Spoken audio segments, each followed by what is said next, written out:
Friends, দেখো দিদির ছেলে উৎপল এসেছে মাছ ধরতে।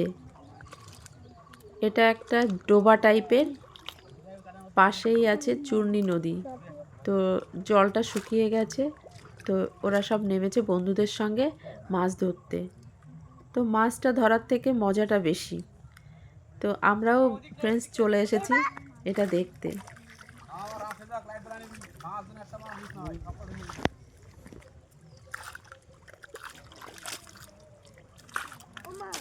তুই নাম তাড়াতাড়ি মাছ উঠে পড়বে। তুই নাম মাছগুলো তাড়াতাড়ি উঠে পড়বে রে।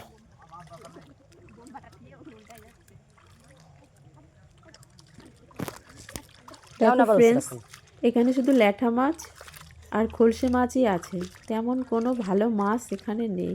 কিন্তু মজাটা কে বুঝবে বলুন? সামনে ওই গর্তটা আদে তো, মজাটাই হচ্ছে সব থেকে বড় কথা। উৎপল ওই সামনে যে গর্তে জল বেঁধে ওটা আদে তো, হয় আদে তো কিটা মাছ আছে। ওই দেখো যে লাটা আটটা আছে এদিকে, ওইদিকে ওই জলটা বেঁধে ওই যে আটটা আছে, ওরকম খোঁজছে আটটা আছে ওই জায়গা।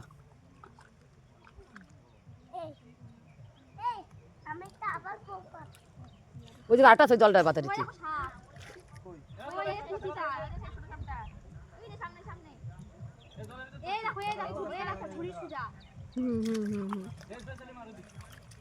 বাসটা ফেলে দিস।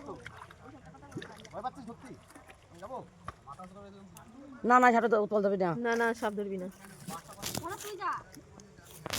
ফ্রেন্ডস, সবাই মানে পাশ থেকে আমরাও দেখছি, আর শুধু বলে দিচ্ছি ওখানে মাছ আছে। ধরতে যাচ্ছে, মাছটা ধরতেই পাচ্ছে না, সব মাছগুলো ভেতরে মানে কাদার ভিতরে ঢুকে যাচ্ছে। হ্যাঁ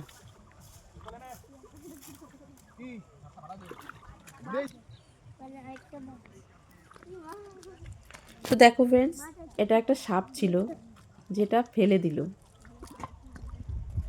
কারারে সত্যি প্রচণ্ড সাহস, ভরতের প্রচণ্ড সাহস, যার জন্য সাপটা ছুঁড়ে ফেলে দিল।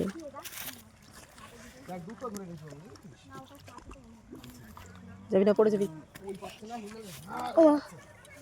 তো ফ্রেন্ডস, একটু আশেপাশের পরিবেশটা তোমাদের সঙ্গে শেয়ার করি। দেখো দিদি, আমিও আছি, আর আমার ছেলে ওর বৌদির সঙ্গে। বৌদি হচ্ছে সুপ্রিয়া বৌদি, উৎপলের বউ, ওর বৌদির সঙ্গে আছে।